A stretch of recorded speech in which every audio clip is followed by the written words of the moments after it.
Hello everyone, स्वागत है तुम सभी का इस नए वीडियो में। और आज हम बहुत एक्साइटेड हैं। मैं बहुत एक्साइटेड हूँ पर्सनली, क्योंकि भाई 2021 के लिए किसी चीज़ से इंतज़ार कर रहा हूँ और वो फाइनली दूसरी बार हो तो एक्साइटमेंट तो होगी ही होगी। तो मैं यहाँ पे बात कर रहा हूँ स्टारशिप लॉन्च होने की। तो स्टारशिप का सेकंड इंटीग्रेटेड फ्लाइट लॉन्च होने वाला था। मतलब कि पहली बार जब लॉन्च हुआ था तो उतना सक्सेसफुल नहीं हुआ था। स्टिल दूसरी बार लॉन्च हुआ है तो इसमें भाई बहुत ही ज़्यादा सक्सेसफुल रहा था ये फ़्लाइट। अब कैसे कैसे क्या क्या कौन कौन सी चीज़ें हुई है, हम आगे सारे इवेंट्स को समझने की कोशिश करते हैं। सबसे पहले देखते हैं कि स्टारशिप होता क्या है, ये है क्या चीज़। तो बेसिकली ये एक रॉकेट है जो कि कोई भी आम रॉकेट जैसा नहीं है, बहुत ही ज़्यादा बड़ा रॉकेट है। बहुत ही ज़्यादा बड़ा से कहने का मतलब है कि अगर मान के चलो कि आज के टाइम पे इसरो अपना कोई रॉकेट लॉन्च करता है तो आदित्य L1 लॉन्च हुआ था, या फिर गगनयान का जो टेस्ट हुआ था, या फिर चंद्रयान का जो टेस्ट हुआ था, तो वो सारे कैसे रॉकेट्स हैं, या तो वो ऑर्बिट तक जा सकते हैं, या फिर मोस्ट कैपेबल है तो हमारा GSLV है जिस पे हमारा चंद्रयान लॉन्च हुआ था, तो वो मून तक जा सकता है। ठीक है, अब इससे ज़्यादा कहाँ तक जा सकता है कोई रॉकेट? तो अभी मार्स तक तो नहीं जा सकता, ऐसा रॉकेट है नहीं। लेकिन स्टारशिप जो है ये कैपेबल है मार्स जाने का, और मार्स से भी बियॉन्ड जाने का। तो तुम समझ सकते हो कि ये रॉकेट कितना बड़ा होगा। ऑल्सो अगर हम टेक्निकली बात करें तो ऑर्बिट तक, मतलब कार्बन लाइन के ऊपर तक में अगर कोई स्पेसशिप जो है वो अपना फुल सर्कल कंप्लीट करता है अर्थ के ऊपर में अपना ऑर्बिट, उसको ऑर्बिट कहते हैं।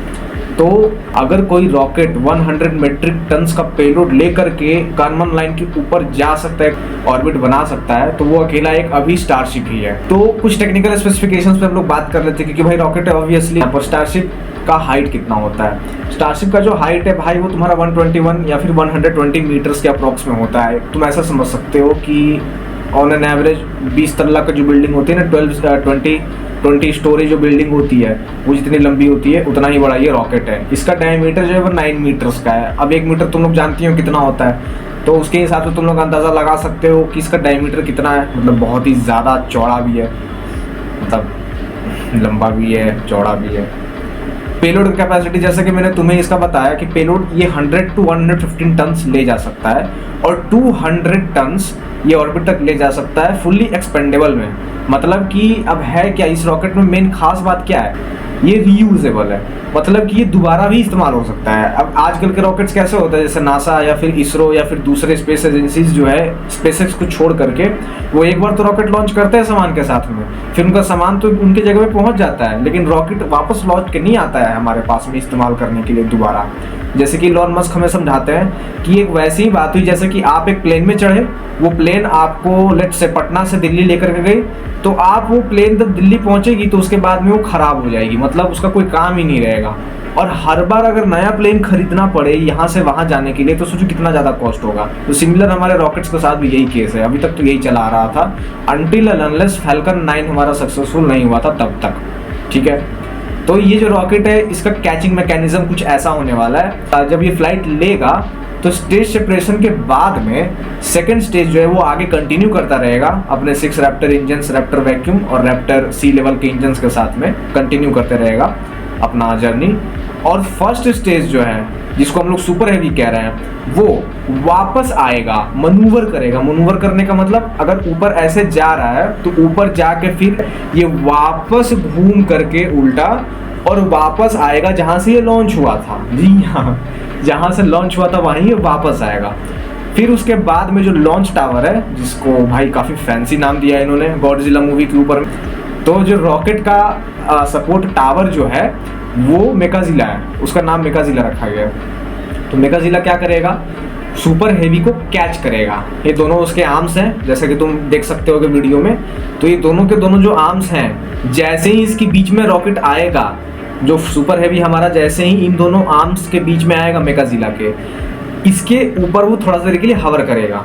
फिर उसके बाद में उसको ऐसे कैच कर लेंगे, और फिर उसके बाद में उसको लॉन्च माउंट पे रखना है तो लॉन्च माउंट पे रख सकते हैं, नहीं तो कहीं और भी उसको रखा जा सकता है। तो ये पूरा का पूरा पर्पस है। अब ये करने में भाई इम्पॉसिबल ही लगता है ऑब्वियसली, क्योंकि इसके पहले कभी किसी ने ऐसा कुछ किया नहीं है, ये पहली बार हो रहा है। और फैल्कन 9 तो भाई ऑलरेडी इतना सक्सेसफुल है, तो हमने तो ये तो देख लिया कि स्टारशिप होता क्या है एक्चुअली। अब एक एक करके देखते हैं कि सुपर हेवी क्या है और स्टारशिप सेकेंड स्टेज क्या है। अब हम बात करने वाले हैं सुपर हेवी के बारे में। तो सुपर हेवी जो हमारा वो बूस्टर है। अब बूस्टर क्या होता है, जनरली रॉकेट जो होता है वो 2 स्टेज का होता है। ठीक है, एक तो स्टेज रहेगा जिसके ऊपर पेलोड रहेगा, जो सामान हमको स्पेस में भेजना है वो ऊपर वाले पार्ट में रहेगा रॉकेट के, और नीचे जितना सारा पार्ट होता है वो बेसिकली फ्यूल टैंक्स होते हैं और इंजन्स होते हैं, उनका कॉम्बिनेशन होता है। तो स्टारशिप जो है वो पूरा का पूरा रॉकेट जो है वो 2 स्टेज का है। एक तो स्टेज 1, मतलब कि ये नीचे वाला जो स्टेज है इसको सुपर हैवी कहते हैं, और ये बूस्टर है। अगर आपको अर्थ के ग्रेविटी को एस्केप करके स्पेस में जाना है तो उसके लिए आपको बहुत ही ज़्यादा थ्रस्ट चाहिए होगा। अर्थ का एस्केप वेलोसिटी जैसे 11 पॉइंट समथिंग किलोमीटर पर सेकेंड है, तो इसका जैसे एस्केप वेलोसिटी अर्थ का है वैसे ही मार्स का भी है। अगर मार्स को पर्सपेक्टिव करके रखते हैं तो उसका एस्केप वेलोसिटी कुछ और है। अब सिमिलरली अगर हम स्टारशिप को मार्स से लॉन्च करते हैं तो हमें इतनी ज़्यादा मगजमारी करने की ज़रूरत नहीं पड़ेगी, क्योंकि भाई सुपर हेवी को वहाँ पे क्या काम है, क्योंकि वहाँ पे ग्रेविटी उतनी नहीं है, वहाँ पे अर्थ से बहुत ज़्यादा कम ग्रेविटी है। वहाँ पे सिर्फ स्टारशिप सेकंड स्टेज ही अपना फ्लाइट कंप्लीट कर सकता है, फर्स्ट स्टेज की ज़रूरत ही नहीं है। सिर्फ अर्थ से अगर बाहर जाना है तो बूस्टर की ज़रूरत पड़ेगी, मार्स से अगर आपको वापस आना है तो उसके लिए बूस्टर की ज़रूरत नहीं पड़ेगी, बस यही चीज़ है। तो अगर यहाँ पे सुपर हैवी देखेंगे तो करेंटली जो सुपर हैवी IFT-2 में लॉन्च हुआ था स्टारशिप, वहाँ पर 33 इंजन है टोटल इसमें लगे हुए। नीचे में जो तुम देखोगे, मैं तुम्हें इंजन का रिंग भी दिखाऊंगा कि वहाँ पे कैसे इंजन का इंस्टॉलमेंट हुआ है। तो यहाँ पर तुम जैसा देख सकते हो कि स्टारशिप में 33 रैप्टर इंजन है, रैप्टर C लेवल के इंजन है। अभी उसके आगे भी हम बात करने वाले हैं। तो ये जो इंजन है काफ़ी ज़्यादा कैपेबल है और काफ़ी ज़्यादा कॉम्प्लिकेटेड है। इनको ऑपरेट करना अपने आप में स्पेसएक्स वालों के लिए बहुत ही बड़ा सरदर्द का काम है।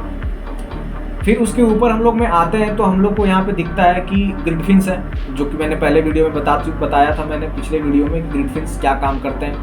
और ग्रिड फिन्स के ऊपर में देखेंगे तो हॉट स्टेजिंग का पार्ट है। अब हॉट स्टेजिंग क्या होता है, देखो पिछली बार जब IFT-1 हुआ था, स्टारशिप का जो फ्लाइट 1 हुआ था, फ्लाइट टेस्ट 1 हुआ था, उसमें क्या इन्होंने प्रॉब्लम फेस किया था कि दोनों स्टेज सेपरेट हुए ही नहीं थे। जैसे कि तुम देख सकते हो कि यहाँ पे सेकेंड स्टेज है, यहाँ पे फर्स्ट स्टेज है। अब सेकेंड स्टेज और फर्स्ट स्टेज यहाँ पे अलग हुए ही नहीं थे। अब इसका कारण बहुत सारा हो सकता है, क्योंकि इसमें इंजीनियरिंग का कारण ज़्यादा लग रहा है मेरे को, इसलिए मैं अपना एक्सप्लेन नहीं कर पाऊंगा। लेकिन हॉट स्टेजिंग इसी के लिए लाया गया था। हॉट स्टेजिंग होता कैसे हम लोग देखते हैं। तो रिंग टाइप का स्ट्रक्चर है और एग्जॉस्ट के लिए बहुत सारे वेंट्स बने हुए हैं। अब ये जो वेंट्स हैं ये इसलिए बनाए गए हैं कि जब मिड फ्लाइट में जब स्टेज सेपरेशन होने वाला होगा उसके जस्ट पहले जो बूस्टर है उसके 33 में से 30 इंजन्स ऑफ हो जाएंगे और 3 इंजन्स इग्नाइटेड रहेंगे। सेकेंड स्टेज के इंजन्स जो हैं वो 6 के 6 सारे के सारे चालू होंगे और उसके थ्रस्ट की मदद से ये बूस्टर को पीछे धकेला जाएगा और स्टारशिप का जो सेकेंड स्टेज है वो आगे चला जाएगा। तो एक तरीके से ये हॉट स्टेजिंग बोलने से ही समझ में आता है कि बहुत ज़्यादा हीट झेलने वाला है हमारा बूस्टर का जो टॉप वाला पार्ट है, क्योंकि सेकंड स्टेज का इंजन इग्नाइट होगा और हमारा फिर बूस्टर सेपरेट हो जाएगा। अगर बूस्टर के हाइट की बात करें तो बूस्टर हमारा 70 मीटर्स का है, डायमीटर तो 9 मीटर पूरे के पूरे शिप का ही है ओवरऑल। सेकेंड स्टेज का फर्स्ट स्टेज का दोनों का ही डायमीटर सेम है। प्रोपेलेंट कैपेसिटी है इसकी 3400 टन्स की। अब एक नॉर्मल गाड़ी देख लोगे भाई मार्केट में जो मिलती है 4 व्हीलर, उसका वेट होता है 2 से 3 टन।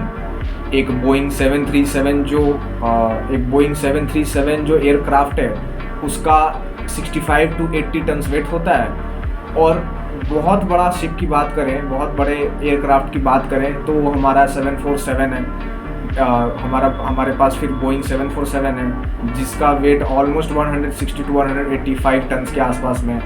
तो तुम सोच सकते हो कि कितना ज़्यादा वेट है इसका, ऑब्वियसली क्योंकि दुनिया का सबसे बड़ा रॉकेट है ये। और थ्रस्ट की बात करें तो ये थोड़ा ज़्यादा इंटरेस्टिंग पार्ट आता है, क्योंकि यहाँ पर इलॉन मस्क बोलते हैं कि न्यूटन, पास्कल, ये सारे यूनिट्स ऑफ मेजरमेंट जो हैं वो बेसिकली यूजलेस हैं। क्यों यूजलेस हैं? क्योंकि जैसे कि मैं आपको रेफरेंस के लिए बताता हूँ, हमारे पास में एक बार में 10⁵ पास्कल्स होते हैं। तो तुम सोच सकते हो कि अगर एक बार का भी प्रेशर है उसको डिनोट करने के लिए एक के पीछे 5 जीरो लगाना पड़ेगा, तो कितना झंझट है। तो बेसिकली इन यूनिट्स को हटा करके इन्होंने यूज़ किया है सिर्फ टन्स और टन फोर्स और बार। वेट जो है हमारा वो टन्स में रहेगा, थ्रस्ट जो है मतलब रॉकेट कितना पावर प्रोड्यूस करेगा वो थ्रस्ट फोर्स में रहेगा, और प्रेशर जो है जिस प्रेशर पर रॉकेट ऑपरेट कर रहा है वो हमारा बार में रहेगा। तो सिंप्लीफाई करने के लिए हम इसको यूज़ कर रहे हैं, जो कि मुझे बहुत ही अच्छा लगा भाई, सच्ची में। इतना सर दर्द कौन लेगा, कन्वेंशनल से भी तो हट के कुछ दूसरा होना चाहिए ना, सिंप्लीफाई। चीज़ों को इस्तेमाल करने में आसानी होनी चाहिए, कॉम्प्लिकेशन नहीं होनी चाहिए, फालतू का दिमाग लगा रहे हैं फिर हम। तो थ्रस्ट की बात करें तो हमारे पास में यहाँ पर है 7590 टन फोर्स। अब टन फोर्स क्या होता है? जितना टन यहाँ पर दिया हुआ है ना थ्रस्ट, उतने टन का फोर्स इंजन प्रोड्यूस करता है। लेट्स से कि मेरे पास 2 टन फोर्स का इंजन है, मतलब वो 2000 किलो का फोर्स लगाता है उस ऑब्जेक्ट को मूव कराने के लिए जो आप स्पेस में भेजना चाहते हो। स्टारशिप जो है यहाँ पे फुल्ली रियूजेबल है। फर्स्ट स्टेज तो वापस आ ही जाएगा, सेकंड स्टेज भी वापस आ जाएगा सिमिलर उसी पर्सपेक्टिव में, लेकिन इसका तरीका थोड़ा सा अलग है। देखने वाले हैं इस वीडियो में कि स्टारशिप जो है वो अर्थ को छोड़ के कैसे जाएगा और अर्थ पे वापस कैसे आएगा और मार्स में कैसे एंट्री लेगा। तो यहाँ पे मैं तुम्हें कुछ वीडियोस दिखाने वाला हूँ। यहाँ पे तुम देख सकते हो कि जो इसके फिन्स बनाए गए हैं, जो स्टारशिप के फिन्स हैं वो इसीलिए डिज़ाइन किए गए हैं, इसीलिए लगाए गए हैं। तुमने किसी और में नहीं देखा हो, किसी और रॉकेट में ऐसे फिन्स नहीं देखे होंगे, सिर्फ किसी रॉकेट में ऐसा है। ये जानबूझ के ऐसे फिन्स को लगाया गया है ताकि एयर का ड्रैग मैक्सिमम बनाया जा सके। क्यों? अब एयर ड्रैग का मतलब ये है कि जब एटमॉस्फेयर में री एंटर होगा हमारा रॉकेट, ठीक है, अब ये आ रहा है अर्थ में, ये एटमॉस्फेयर है अर्थ का ये वाला। अब ये जैसे ही एटमॉस्फेयर में एंटर करेगा तो इसके फ्लैप्स जो है एक्सटेंड हो जाएंगे। मैक्सिमम से मैक्सिमम कोशिश करेंगे हवा से खुद को स्लो डाउन करने का। स्टारशिप जो है खुद को स्लो डाउन करने का हवा की मदद से पूरा कोशिश करेगा अपने फ्लैप्स की मदद से।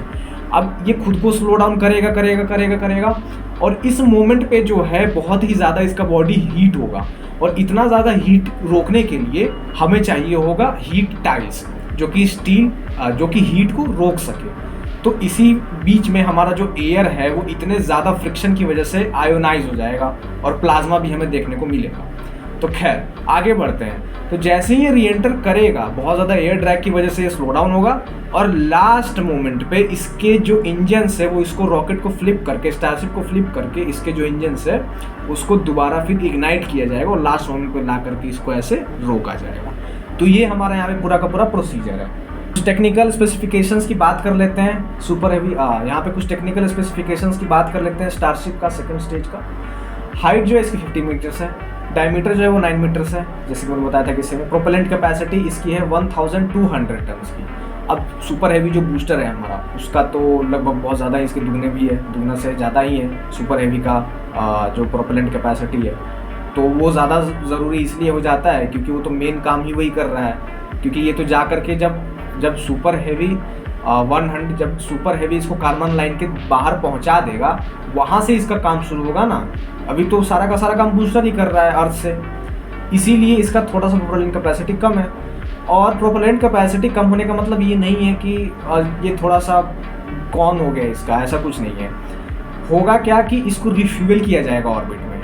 अब वो कॉन्सेप्ट थोड़ा सा अलग है, तो उस पर हम लोग किसी और वीडियो में चर्चा करेंगे। यहाँ पर हम देखते हैं कि हमारा जो स्टारशिप जो था उसका फ्लाइट पाथ क्या था।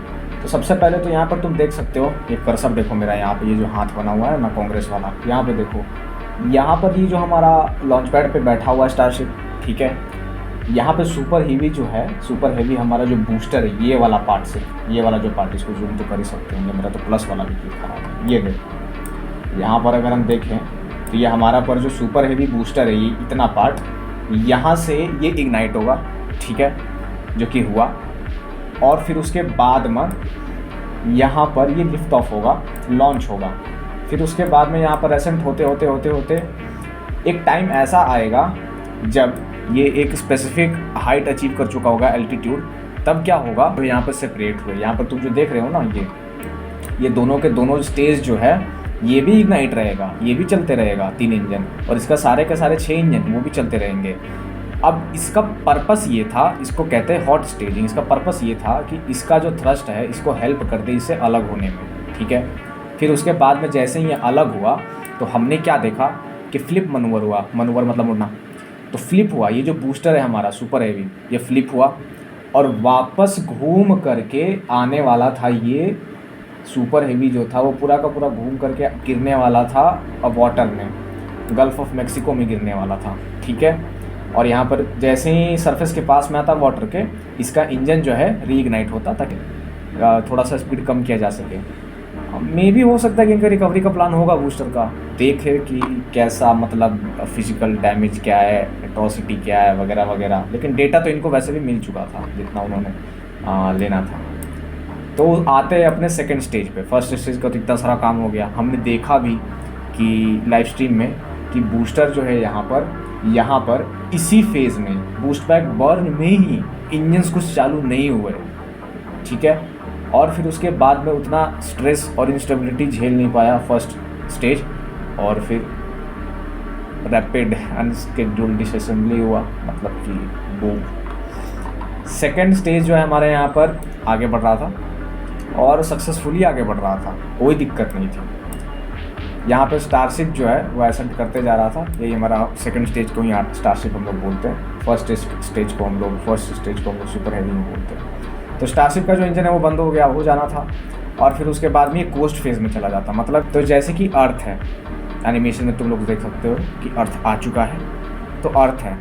अब क्या होगा कि जैसे ही कोई रॉकेट अपने लॉन्च पैड से फ्लाई करेगा और आगे बढ़ते रहेगा, आगे की तरफ फ्लाई करते रहेगा, तो एक वो एपीएप्सिस बनाएगा, मैक्सिमम एल्टीट्यूड जो रॉकेट जा सकता है उस टाइम पर वो बनाएगा, ठीक है।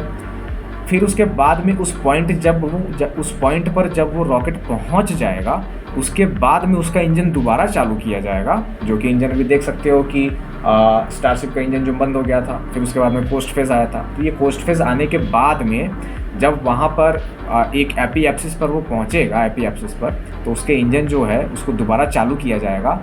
और जब तक चालू रखा जाएगा जब तक एपीएप्सिस और पेरीएप्सिस, एपीएप्सिस मतलब हाईएस्ट पॉइंट ऑफ एल्टीट्यूड और पेरीएप्सिस मतलब लोएस्ट पॉइंट ऑफ एल्टीट्यूड। तो होता क्या है कि जब पेरीएप्सिस और एपीएप्सिस कार्बन लाइन के ऊपर हो गए या फिर एक दूसरे के बराबर हो गए, तब स्टारशिप का जो इंजन है उसको दोबारा चालू कर दिया जाएगा। लेकिन यहाँ पे ये पर्पस नहीं है, ऑर्बिट नहीं बनाना है आपको, ठीक है। पर्पस क्या था इसका कि ये वापस एटमॉस्फेरिक एंट्री लेने वाला था। तो कोस्ट फेज़ मतलब अब ये वापस जब जाएगा एपीएप्सिस पे तो अपना इंजन चालू नहीं करेगा, ठीक है। क्यों? क्योंकि इसका पर्पस ये है कि अपना इतना तो समझ में आ गया कि एपीएप्सिस पे जाएगा हमारा स्टारशिप सेकेंड स्टेज। फिर उसके बाद में क्या होगा कि इंजन बंद कर दिया जाएगा, कोस्ट फेज़ चलेगा। फिर उसके बाद में आगे जाते जाते मैक्सिमम पॉइंट पे पहुंचेगा। फिर उसके बाद में अब एटमॉस्फेयर में वापस एंटर करेगा, ठीक है। एटमॉस्फेयर में वापस एंट्री लेगा तो इसको रखा जाएगा ऐसे, थोड़ा टेढ़ा रखा जाएगा। एंट्री करके जब इसका जो स्पीड है वो रिजनेबल हो जाएगा, तो उसके बाद में जैसे ये वाटर के पास में आएगा, इसका जो इंजन है उसका चालू नहीं करने वाले थे ये लोग, क्योंकि हमने देखा ही नहीं, क्योंकि डेटा ही लॉस्ट हो गया था, तो कांटेक्ट नहीं साध पाए। तो फिर क्या होगा, पैसिफिक ओशन में ये लैंड कर जाएगा। ये पूरा का पूरा बस एक टेस्ट है। बात यहाँ पर कुछ ऐसा है कि लिफ्ट ऑफ होगा, फिर मैक्सिमम एरोडायनेमिक प्रेशर होगा, मैक्स क्रू का फेज आएगा, फिर हॉट स्टेजिंग से हमारा बूस्टर और सेकेंड स्टेज सेपरेट होगा, और फर्स्ट स्टेज यानी कि जो बूस्टर है बूस्ट बैक बर्न करके गल्फ ऑफ मेक्सिको में गिरेगा, जो कि तुमको ब्लू लाइन जो दिख रहा था। और स्टारशिप का जो सेकेंड स्टेज है वो कंटिन्यू करेगा पूरा का पूरा दूसरे साइड ऑफ वर्ल्ड के, पूरा का पूरा लगभग आधे का चक्कर लगा, पूरा मतलब पूरे के पूरे अर्थ का ऑलमोस्ट चक्कर लगा करके हवाई के पास गिरेगा। हवाई नाम का जो जगह है ना, वहाँ पे आ करके गिरेगा। स्टारशिप का जो एटमॉस्फेरिक री एंट्री होगा, फिर उसके बाद मैक्सिमम एयर ड्रैग को वो गेन करने का कोशिश करेगा। फिर उसके बाद में लास्ट मोमेंट पे वहाँ पर स्प्लैश डाउन करेगा ओशन में वो,